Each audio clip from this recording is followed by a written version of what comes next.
I'm excited to talk to the man that runs the control tower here at Rocket. Alex Becker has spent 13 years with Rocket and has worked his way up to Senior Operations Manager of worldwide events. He's LA-based, and he's been involved in the FIFA project since day one. So he's gonna tell us what it really takes to move the World Cup.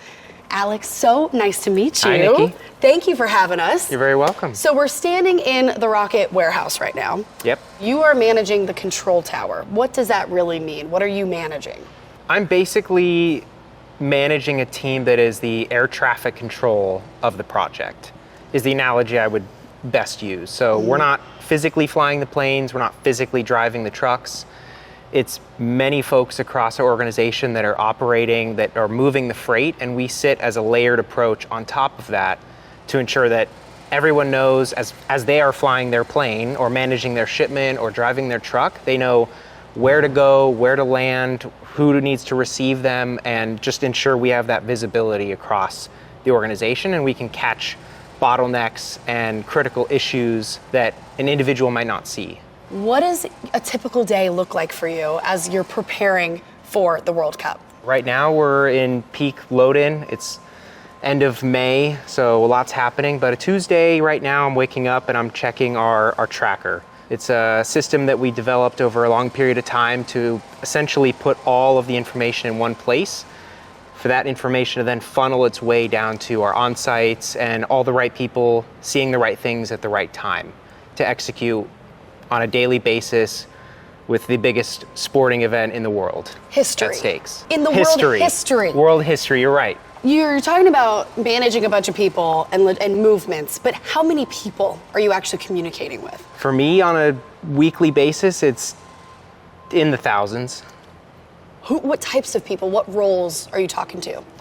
It's people all across our organization. It's people across FIFA's organization, which is large. It's people across sponsors. It's suppliers. It's partners of every kind. It's their partners and their suppliers down many legs. Something that I heard that has not been able to get out of my mind is if you go to any of the 16 stadiums around Mexico, Canada, and the US, and you turn the stadium upside down and shake it, anything that falls out, Rocket got it there. Essentially, yes. So it's everything from the brand activations, the team jerseys, to like socks and merchandise. That's right. This is a big job. It sure is. You've had 13 years at this company now, so I'm sure that has helped with relationship building and with when something is going wrong, you kind of now can pull from all those years of experience to say, oh, this is what we do. But has there been in the planning of this World Cup any moments where you're like, what do we do? How do we do that? In some ways, yes. I find that my experience at the company has put me in a unique position to help manage this sort of team and this level of complexity and volume and scale within our organization because I started in IT. Oh, really? I worked in compliance briefly. I worked in music touring for a while with my father. I then spent a lot of time with sports, operating and managing on site. So I've sort of dabbled in a lot of things, and I think that gave me a unique approach and ability to put a team together and a system and process to manage all of this. And you're managing a lot. So this is the official FIFA ball that is being used at all the matches. But you told me something really cool before we started filming, that you don't know who's actually going to make it to the end. How does this work? Yeah, so that is the knockout stage of the tournament. The knockout stage is where teams are going to start being knocked out of the tournament in real time as they lose potential matches. Yeah. Part of that is when the balls are being displayed and used during the match, they're actually pre-printed with the logos or nations that are competing at that match. Wow. But we don't know who's competing during those matches until each knockout stage match completes. So it's a scramble every time a match completes. Okay, you now know this team is going against this team for the next match, which means the balls must get printed immediately and then sent by express air freight to the next match to make sure they're there in time. And you guys are responsible for that too. So is everything in here going to the World Cup? We do have some of the FIFA gear in here that are destined for SoFi here, one of the host city stadiums, but we actually have an entire other dedicated warehouse that is just FIFA. Got it. So this has other touring and everything else Yeah. that y'all are doing. Show me around. Yeah, sure. Let's go. It's a really massive scale. Let's see. 2.6. Wait. Jenny, get out of here.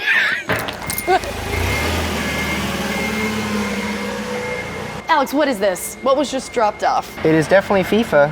Hey! Oh, City. Oh, this is on location, so it's A bar table. furniture. Furniture. Yeah. So this was maybe for like, for inside the stadium or for Yeah, outside mostly maybe? for inside, like VIP locations, lounges, athlete locations. So And how long is it gonna sit here before it goes to SoFi?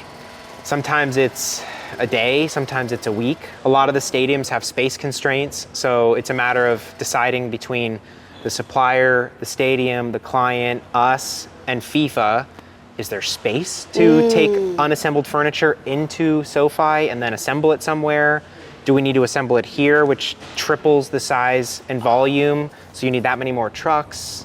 Wow. It's, and who's receiving it once you get to LA? Who's unboxing? And do you have a whole fleet of people? Yeah, it's a combination of sometimes they have their own crew, but you have to be accredited to be on site at the stadium. So most of the clients tend to not have their own accredited crew, maybe a few. And it's usually Rocket that is providing accredited hands and crew to be able to assist in building 1,000 chairs. We're what, about 2 weeks out, 2-ish weeks out from Yeah. the first match. Are you guys already loading in there? Oh, we've been loading in for 3 weeks. Really? Yeah. Okay. So there are 3 countries, 16 stadiums, 104 different matches. From a logistics standpoint, what does that number actually mean in terms of movement?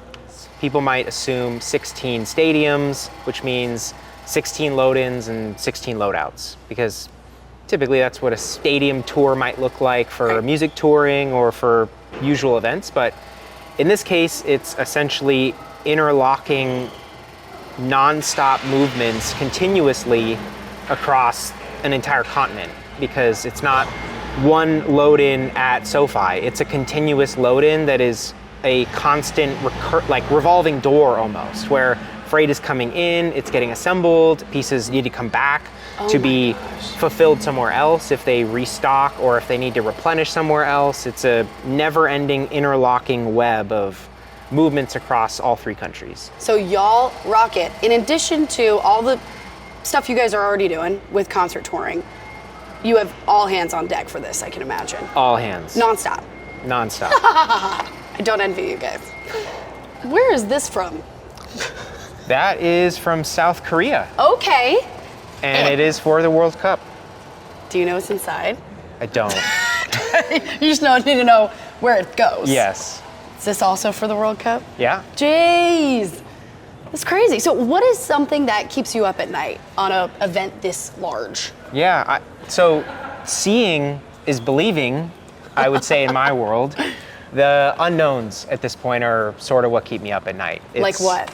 The unknowns of, have sponsors activated yet? Have they made agreements with their partners and suppliers? Have their partners and suppliers given them the products yet to then be sent to an unknown location that we need to pick it up from, get it to a stadium? And there's just a lot of unknowns out there. Yeah. And those are the things that, the control tower is built for. We're built to absorb and scale as the project kind of expands and contracts. But my entire philosophy in building it is to make sure it is sustainable in those contractions and expansions. Do you foresee that anyone will say last minute, like, oh, we got to get this there and this there? It's every hour. Every hour. Yeah. Leading up to the event and throughout the event. Correct. Yeah, it's going to be a lot of emergencies. Yeah. And you're getting married in the middle of all this, I heard. Sure am. This is a good timing. Yeah. What is a moment from the last 12 months that you're going to remember forever? It's definitely going to be when our tracker went live. It was many, many months of work by many departments across our organization to get it working. And now we have it. So shipments like this, where a crate shows up on site, if any instance comes up where there's an unknown that we need to look up, the tracker is giving people real-time information between the systems we have at play, so they can quickly identify what is it that they're looking for, or what do they need to find, or who do they need to call. It's at their fingertips. Huge. for our audience, people who have toured, they know the pressure of, a truck not showing up or freight that needs to be somewhere. What is the FIFA version of that? From my experience in touring, you typically have, if there's an issue, if there's an escalation, if you need to get hold of someone, you're usually dealing with one to maybe a handful of folks to deliver bad news or problem solve. It's a stage manager, a production manager, maybe it's a rental company that you're in touch with, but the FIFA version of that is a complex, deep web of connecting individuals through many organizations. So if something changes, if there's a problem, the question we constantly have to ask ourselves is who needs to know? Because that problem now affects potentially hundreds or thousands of people. It's not just the person you may have spoken to about the problem 10 minutes ago. It might also impact an entire functional area at FIFA, plus an entire work stream that spans across multiple companies, their suppliers, their partners. So that part of it can be a bit tricky to manage because it's not just reporting to maybe a few people. It's blasting information to the right people, which sometimes is hundreds or thousands. And it's around the world. Correct. So not everyone who's involved in the World Cup is actually in America, right? Correct. That you're talking to. Does everyone speak English at least? For the most part, yeah. Is this even more collaborative than the Olympics? Much more. Were you involved in the Olympics? The last 8. Wow. What is the biggest difference of this one than the Olympics? For me personally, it's a much bigger scale. Okay. Usually for the Olympics, I'm used to working with a handful of NOCs, NPCs, or basically the countries. Okay. And in this case, we're dealing with the organizing committee, which would be FIFA, and all of the suppliers and partners and sponsors and just many more organizations than I'm used to working with. And that basically extends to the company as well. We've never worked a project this large, and the world has never seen a project this large. Incredible. Why do you love it? I've always loved problem solving, and I've loved being involved in things that require developing and growing and adapting and collaborating. Yeah, I think you're literally in the control tower of that. So you're doing the right thing, and they're lucky to have you. Thank you. All right, so I'm still learning this world. A term I've heard is the Carnet. What is a Carnet? Yeah, Carnet is essentially a passport for commercial goods or freight. Oh, okay. So it's a way for goods to travel into and out of countries on a temporary basis without having to permanently import it like it was for sale. Oh. So if goods like touring goods or sporting event goods that are going to leave the country again, it's essentially a way to tell customs, these are the goods I'd like to bring in, and they will be leaving. So it's an itemized list that tells customs, I'd like to bring in soccer balls and these things, and we promise we will take them out of the country, so they have record of what you're bringing in and that you will take them out. Got it. So in your 13 years of working Rocket and working logistics and operations, especially with these massive events, has anything gone wrong? Things tend to go wrong in the world that we work, but we are the problem solvers. We're experts at it. A unique one is probably pole vaults. Athletes that are pole vaulters like to travel with their pole vaults if they can. Oh. And they attempt to, speak with the airlines, hey, I want to bring a 12-foot pole and check it as luggage. Is that okay? And, an airline representative might say, sure. Yeah. And then they show up and it's certainly not something that they were actually prepared to receive. So we will get a call on a Friday that says, hey, I need you to pick up a pole vault from this airport and it needs to be in this country by Tuesday and I need it delivered to the stadium by so-and-so time. Wow. And those are hard things to fly with their dimensions. That's wild.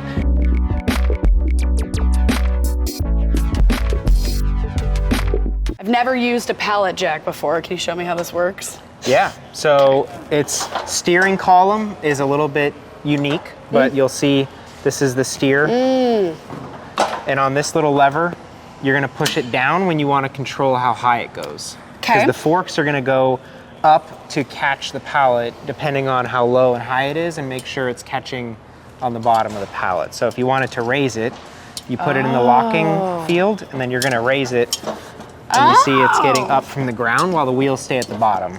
And then if you want to lower it, you're holding this So essentially you'd be taking it over here.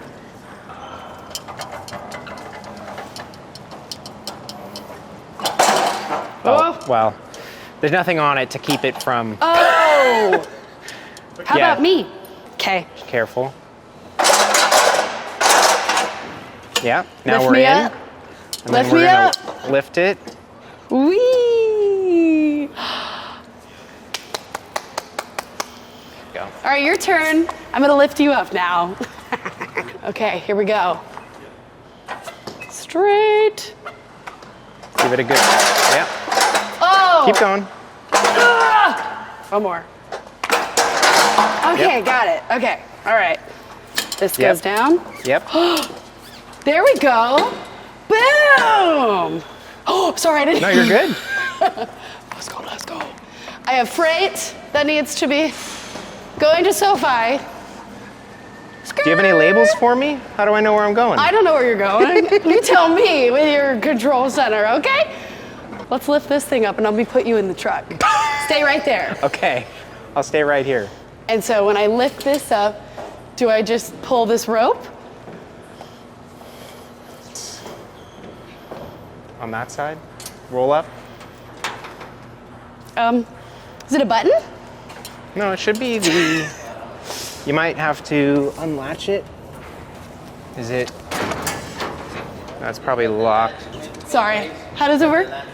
This? Right here. Oh, Do you want to step on it? It's got some pressure going up. got it. Okay, ready? Stand on your pallet, Alex. And it's closed. We'll get you, we're gonna load you up on a truck. Beep, beep, beep. Hire me. You guys have health insurance? This is definitely not OSHA certified. Oh, definitely not. Definitely not. All right, here we go.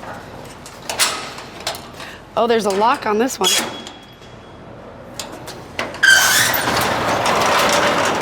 No!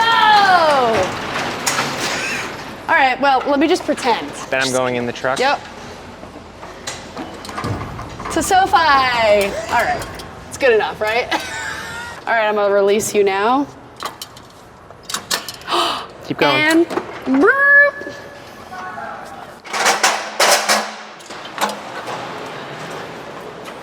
Just call me the next Rocket warehouse manager. Just kidding. Hired. Hire me, Rocket. What's up? We are in Atlanta, Georgia at the FIFA match between Spain and Saudi Arabia. We are waiting to go to the VIP lounge. Thank you very much to Rocket. They're the greatest. Kickoff has begun, and we are literally on the field.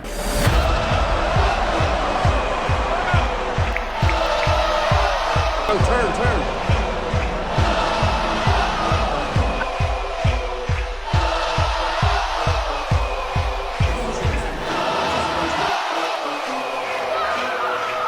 Thank you, Rocket, for getting us here. This is insane.